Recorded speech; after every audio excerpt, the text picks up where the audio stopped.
देख रहे हैं आपका शहर, आपकी खबर और आपके साथ मैं हूं विवेक। लालू प्रसाद की बात सबसे पहले जिनसे मिलने तेज प्रताप यादव गए और किसके बारे में क्या बोल दें कहा नहीं जा सकता। हाल ही में आरजेडी के वरिष्ठ नेता रघुवंश प्रसाद सिंह को लेकर उनका दिया गया बयान सुर्खियों में रहा। रघुवंश प्रसाद सिंह पर तेज प्रताप यादव के बयान से पार्टी की काफी छीछालेदर हुई। रघुवंश प्रसाद सिंह को लेकर कई अटकलें लगाई जाने लगी और उसके बाद डैमेज कंट्रोल के लिए लालू प्रसाद ने तेज प्रताप को रांची बुलवा लिया। लालू प्रसाद और तेज प्रताप यादव के बीच बंद कमरे में तकरीबन 90 मिनट तक बात हुई। तो जाहिर है कि चुनावी सीजन में तेज प्रताप और लालू के बीच सियासी बातचीत ज्यादा हुई होगी और लालू ने अपने लाल को वरिष्ठ नेताओं पर ज्यादा नहीं बोलने की नसीहत भी दी होगी, क्योंकि मुलाकात के बाद जब तेज प्रताप बाहर निकले तो रघुवंश प्रसाद सिंह को अंकल कहकर संबोधित किया और कहा कि अंकल कहीं नहीं जा रहे। मुलाकात के बाद तेज प्रताप ने यह भी दावा कर दिया कि जेडीयू के कई विधायक उनके संपर्क में हैं। कोई नाराजगी नहीं है, मेरा लगातार रघुवंश अंकल से बात होते रहता है, कोई नाराज नहीं है। गलत बात है, कोई कहीं नहीं जाएगा। क्योंकि आपका जो बयान आया, अरे जेडीयू के आधा से ज्यादा विधायक हमारे संपर्क में, अभी बात हुआ है, अभी आ रहे हैं लोग। हम नाम समय आने पर बता देंगे ना, अभी आएंगे तब बता देंगे। दो चार नाम हम कैसे बता दें अभी? कौन किससे क्या मिलता है उनसे आप जाके सवाल कीजिए, हम इस पे क्या चर्चा करेंगे। चुनाव पे कहाँ गरीब जनता ना वोट देता है, जनता से ना आदमी बनता है। तो बोलते हैं दलित के नेता हम ही हैं। अरे दलित के नेता सब लोग दलित है जी, सब दलित है। बिहार में पूरे तरीके से बाढ़ हुई है, बाढ़ में गए हैं माइक लेके जी, कोरोना भी है। हाँ, तो उसमें कैसे होगा चुनाव? इसी के लिए हम लोगों ने कहा था कि डेट को थोड़ा सा एक्सटेंड करने के लिए, लेकिन अब चुनाव समय पर होगा तो उसमें कूदा जाएगा रण में। बदतर हालत है अस्पतालों की स्थिति पूरे तरीके से जी। न कोरोना का किसी भी तरीके से कोई व्यवस्था है, ना मरीज को कोई तरीके से देखा जा रहा। वहाँ एम्स में मरीज चिल्लाते रह गया, अस्पताल से ऊपर से कूद गया, गिर गया। तो ये सब स्थिति जो है अब सरकारें घर से बाहर नहीं निकल रहा, सोया हुआ नींद का गोली खा करके। तो अब समझने वाली बात यह है कि लालू से मुलाकात के बाद तेज प्रताप के तेवर बदले बदले से क्यों नजर आ रहे हैं। तो तेज प्रताप को कम बोलने की नसीहत मिली होगी इसलिए, पार्टी और तेजस्वी के प्रति आस्था की नसीहत मिली होगी इसलिए, विरोधियों पर बोलने की पूरी आजादी मिली होगी इस बात को लेकर भी, और लोकसभा चुनाव की तरह कुछ ज्यादा नहीं करने की हिदायत दी गई। मीडिया से बचकर रहने की सलाह भी उन्हें मिली होगी लालू प्रसाद से।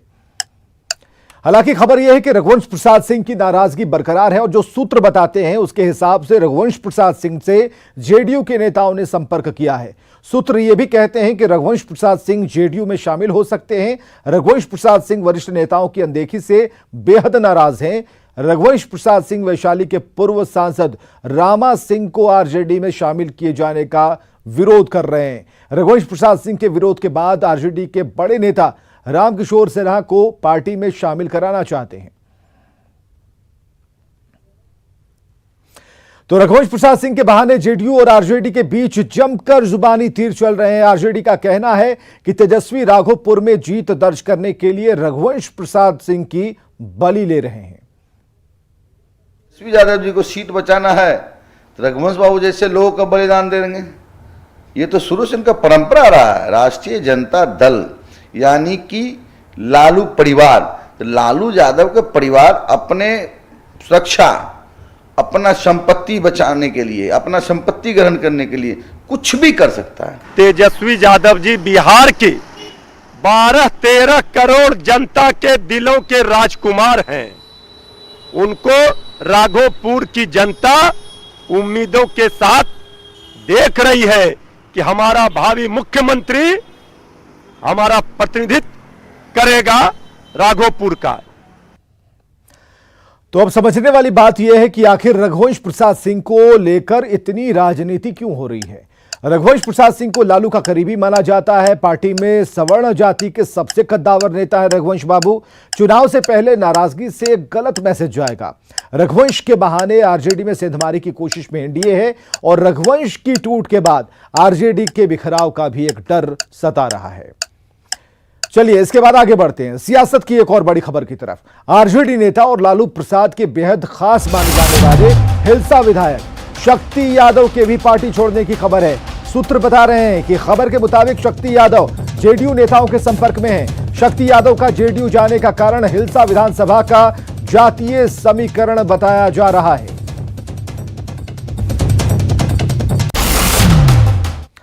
और आरजेडी के कोर वोटर और नेता पर जेडीयू की नजर है, क्योंकि पिछले कुछ दिनों में जो भी नेता शामिल हुए हैं या फिर संपर्क में हैं, उनमें अधिकांश आरजेडी के एमवाई समीकरण के नेता हैं। मसलन चंद्रिका राय परसा से विधायक हैं, जयवर्धन यादव पालीगंज से विधायक हैं, महेश्वर यादव गायघाट से विधायक, फराज फातमी केवटी से विधायक, प्रेमा चौधरी पातेपुर से विधायक, अशोक कुमार कुशवाहा। इसी तरह से सासाराम में आप जाइएगा तो वहां भी तो ये जातीय समीकरण को रचने की कोशिश की जा रही है। अब शक्ति यादव की बात कीजिए, जो हिलसा से विधायक हैं वो भी यादव हैं, और इसके अलावा आरजेडी के 5 एमएलसी भी छोड़ चुके हैं। पार्टी आरजेडी छोड़ने वाले जो एमएलसी हैं उन्होंने जेडीयू ज्वाइन कर ली है, और इन नेताओं ने आरजेडी नेतृत्व पर सवाल खड़े कर दिए हैं। चलिए, समझने वाली बात यहां यह है कि आखिर आरजेडी में भगदड़ मची हुई है। हो सकता है कि नेताओं को तेजस्वी पर भरोसा ना हो, तेजस्वी अभी लालू जैसे करिश्माई नेता नहीं लग रहे। यह भी हो सकता है कि 5 साल बाद बदले सियासी समीकरण से ये डर गए हों, क्योंकि ये नेता जेडीयू के साथ मिलकर लड़े थे, जीते थे। 2005-2010 में आरजेडी का जो प्रदर्शन है बेहद खराब था। चलिए, इसके बाद पाला बदलने में जीतन राम मांझी भी कम माहिर नहीं है। कभी लालू, कभी नीतीश, तो कभी मोदी के साथ रह चुके मांझी एक बार फिर नीतीश कुमार के साथ जा सकते हैं। पटना में जीतन राम मांझी ने आज सीएम नीतीश कुमार से मुलाकात की। मुलाकात के बाद मांझी ने सधा हुआ बयान दिया। उन्होंने मुलाकात को राजनीतिक बताने से इनकार कर दिया। उन्होंने कहा, हमने क्षेत्र के मुद्दों को लेकर मुलाकात की, सियासी बात नहीं हुई है। हालांकि पत्रकारों के सवाल पर उन्होंने कहा कि एनडीए में जाने पर स्थिति 30 अगस्त तक साफ हो सकती है। कोई राजनीतिक बात नहीं, क्षेत्र की समस्याओं के बारे में। सर, माना जा रहा है कि आपका फाइनल हो चुका है एनडीए में जाने का। माना जाना एक अलग बात है, लेकिन अभी वैसी कोई बात नहीं है। सर, 10 सीटों के आसपास आपका फाइनल हो चुका है, बातचीत हो गई। राजनीतिक बात होगी 1-2 रोज में, उसके बाद कहा जाएगा। अभी कोई बात नहीं है। 30 तक आपने अल्टीमेटम भी दिया है सर कि 30 तक फैसला ले लेंगे। 30 तक तो आप फाइनल कर दिया आपने, तो अब तो 2-3 दिन का ही समय बचा है। हाँ, बस 30 को आप लोगों से बात करेंगे। अब समझिए कि मांझी के मन में क्या चल रहा है। जो कुछ भी उन्होंने कहा वो आपने सुना। महागठबंधन से अलग होने के बाद ठिकाने की तलाश है मांझी जी को। मांझी अपने दम पर चुनाव जीतने में सक्षम नहीं है, सक्षम बिल्कुल नहीं है। और 2015 में 20 सीटों पर लड़े, सिर्फ 1 पर मिली थी उनको जीत। 2019 लोकसभा चुनाव में हम 3 सीटों पर लड़ी और सबके सब हार गई। लगातार हार के बाद सियासत में मांझी का भाव गिर गया। तो ये कारण रहे जिसे आपने समझा। इधर आरएलएसपी प्रमुख उपेंद्र कुशवाहा ने गठबंधन के घटक दलों से अब शिक्षा में सुधार के लिए एकजुट होने की अपील की है। इसके लिए कुशवाहा 5 से 11 सितंबर के बीच शिक्षा में सुधार का अभियान चलाएंगे। गठबंधन में सीटों के बंटवारे पर उपेंद्र कुशवाहा ने यह कहा है कि आरजेडी को इस पर जल्द से जल्द फैसला लेना चाहिए। सीट बंटवारे में अब देरी हो रही है। एनडीए को हटाने के लिए जनता के मन में अगर कहीं सवाल है कि देर क्यों, क्या, तो उस सवाल का जवाब हम लोग को मिलकर देना पड़ेगा ना। उसी संदर्भ में हमने कुछ महत्वपूर्ण विषय की चर्चा करते हुए लालू जी से आग्रह किया है। चलिए, कुशवाहा के बयान पर कांग्रेस के नेता तारिक अनवर ने कहा कि कुशवाहा पुराने और अनुभवी नेता हैं और महागठबंधन की मजबूती ही उनका लक्ष्य है। उपेंद्र कुशवाहा जी पुराने नेता हैं, इसमें कोई शक नहीं है, अनुभवी हैं और महागठबंधन में एकता बनी रहे। शायद इसीलिए उन्होंने ये बात कही है कि अगर किसी गठबंधन के किसी साथी को या किसी पार्टी को अगर जहर भी पीना पड़े तो पीना चाहिए, महागठबंधन को मजबूत करने के लिए। तो खबर को अब समझिए कि सीट शेयरिंग पर महागठबंधन की टेंशन क्यों है। सीटों के बंटवारे पर कोई फॉर्मूला नजर नहीं आ रहा और सबसे बड़ा घटक दल आरजेडी 160 सीटों का दावा कर रहा है। आरजेडी के दावे के बाद छोटे दलों की चिंता बढ़ गई है। जो सहयोगी हैं उनके बीच सीटों पर बातचीत नहीं हो रही और सीटों पर बड़े नेताओं की जो बैठक है वो अभी तक नहीं हो पा रही है। और इधर एक और पार्टी उतर आई है, आम आदमी पार्टी, जिसकी तरफ से पटना में पोस्टर लगा दिया गया और पोस्टर के माध्यम से बिहार सरकार पर निशाना साधा गया है। पोस्टर में महाभारत का चीरहरण प्रसंग दिखाया गया है। इसके माध्यम से बीजेपी, जेडीयू, कांग्रेस, आरजेडी सब के सब पर निशाना साध दिया गया। पोस्टर में केजरीवाल कृष्ण बने हुए हैं। आम आदमी पार्टी के इस पोस्टर के बाद सियासी हंगामा है। सभी दलों ने आम आदमी पार्टी और केजरीवाल पर निशाना साधा है, जबकि आम आदमी पार्टी दिल्ली की तर्ज पर बिहार में विकास का दावा कर रही है।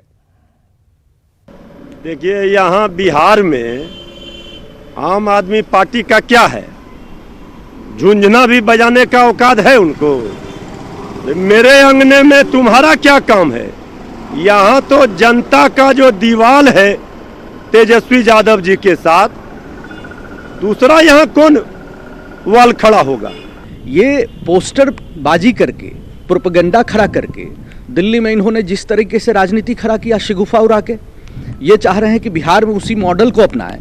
बिहार की जनता इनके रग रग से वाकिफ है और इनको सही हैसियत और सही औकात बताने के लिए बिल्कुल जनता तैयार है। देखिए, आम आदमी पार्टी पर मुझे तरस आता है। केजरीवाल की इतना हैसियत नहीं है कि नीतीश कुमार जी के सामने खड़ा हो,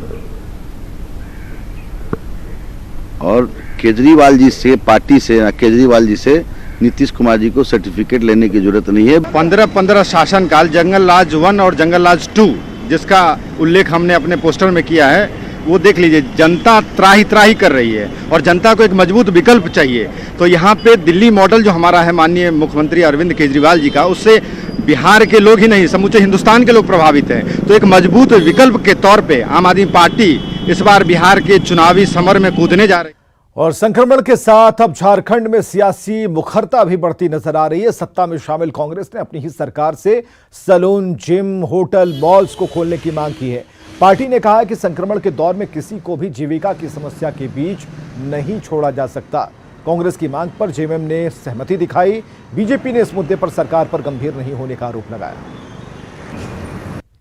अटल भेंडर मार्केट खुल सकता है तो बाकी मॉल्स क्यों नहीं खुल सकते हैं। मॉल से 25-25 हजार लोगों की जीविका जुड़ी हुई है। हमें समझना होगा।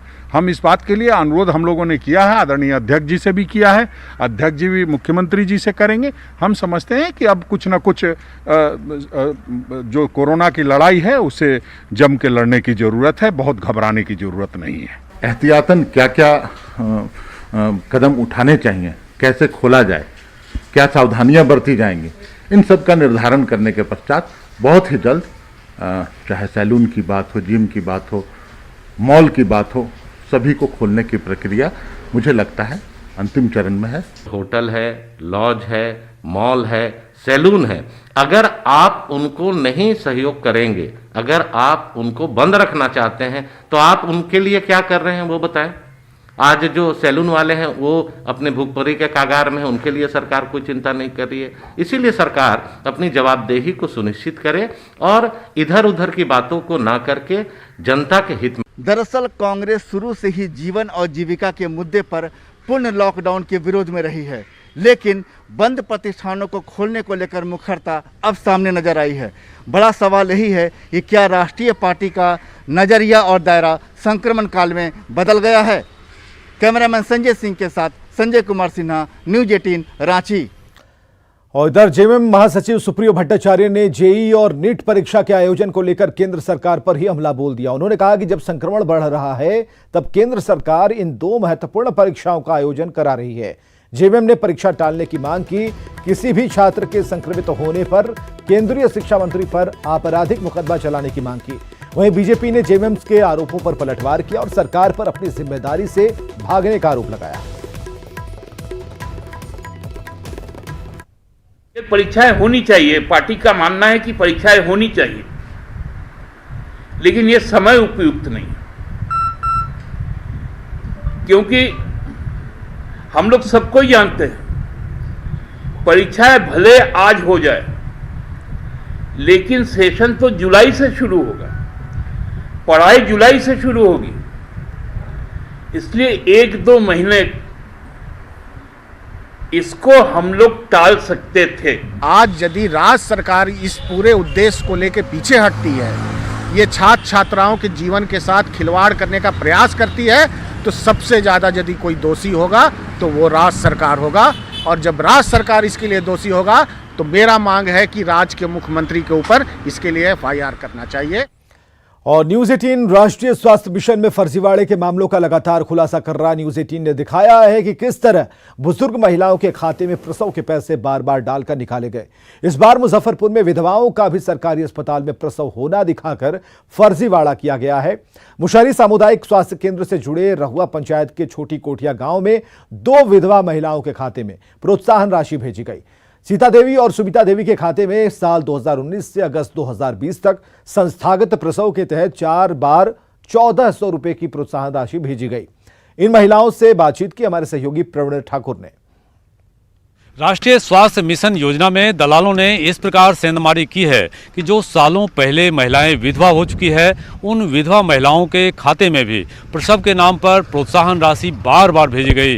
न्यूज 18 के पास इस प्रकार के कागजात हाथ लगे हैं कि किस प्रकार मुजफ्फरपुर के रहुआ पंचायत में छोटी कोठिया गाँव में सीता देवी और सुमिता देवी जो विधवा हो चुकी हैं, उनके खाते में बार बार प्रसव के नाम पर सरकारी प्रोत्साहन राशि भेजी गई, जबकि इन महिलाओं का इस योजना से थोड़ा भी सरोकार नहीं था। ऐसे में बड़ा सवाल उठता है कि आखिर संस्थागत प्रसव के नाम पर इस प्रकार का फर्जीवाड़ा कब से चल रहा था और इस पर लगाम लगाने के लिए आखिर जिला प्रशासन अब भी आगे क्यों नहीं आ रहा। कैमरामैन संजीव के साथ प्रवीण ठाकुर, न्यूज 18 मुशहरी। और राष्ट्रीय स्वास्थ्य मिशन में फर्जीवाड़े से जननी सुरक्षा पर कई सवाल खड़े हुए हैं। विधवाओं के खाते में पैसे कैसे पहुंच गए? जननी के हक पर डाका कौन डाल रहा है? अब तक क्यों बचे हैं जननी सुरक्षा के गुनाहगार? क्या जांच के नाम पर सिर्फ लीपापोती हो रही है? और न्यूज 18 के खुलासे तक क्यों बात और जांच सिमटी हुई है? और इतने बड़े खुलासे पर लीपापोती आखिर क्यों हो रही है?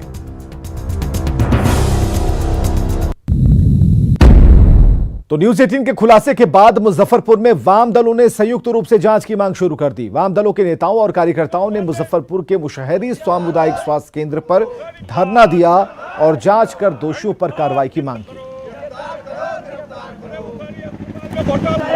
राष्ट्रीय स्वास्थ्य मिशन योजना में न्यूज 18 ने जिस प्रकार फर्जीवाड़े का खुलासा किया है, उसके बाद अब राजनीतिक तौर पर इस मामले में कार्रवाई की मांग शुरू हो गई है। और ये आप देख रहे हैं धरना प्रदर्शन का काम हो रहा है मुशहरी के सामुदायिक स्वास्थ्य केंद्र के समक्ष। जो वामपंथी पार्टी के अलग अलग दलों के लोग हैं, वो संयुक्त तौर पर प्रोटेस्ट कर रहे हैं कि इस मामले में जांच की जाए, क्योंकि लगातार नए नए इलाकों में मामला मिल रहा है। क्या जांच की मांग हो रही है?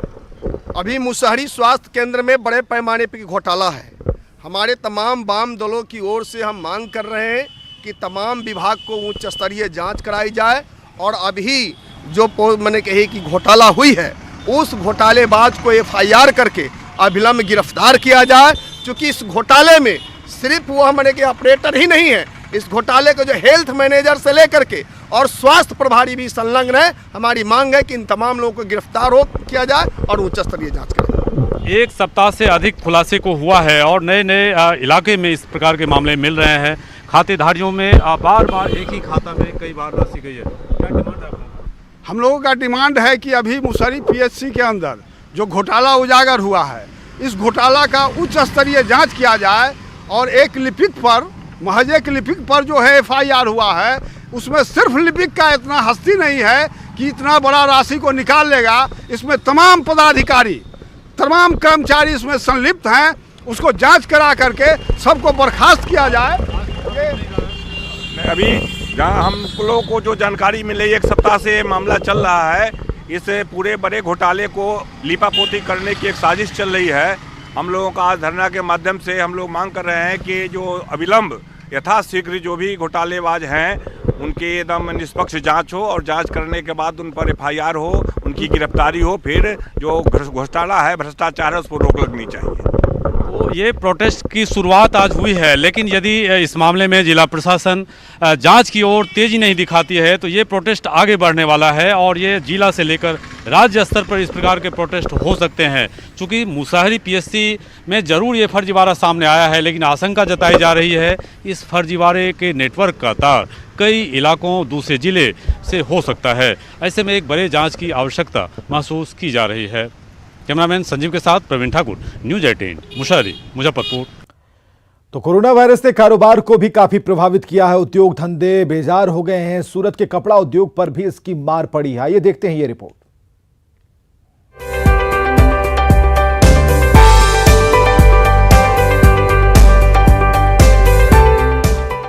सूरत का कपड़ा उद्योग कई लोगों का परिवार पालता है। बिहार, उड़ीसा, बंगाल के मजदूर यहां आकर अपनी रोजी रोटी कमाते थे, लेकिन आज ऐसी बात नहीं है। कोरोना के पहले तक गुलजार रहने वाले सूरत में आज सन्नाटा पसरा है। इसकी सबसे बड़ी वजह है 10 लाख मजदूर कोरोना वायरस के चलते अपने घर लौट गए हैं, जिसके चलते काम ठप पड़ा है।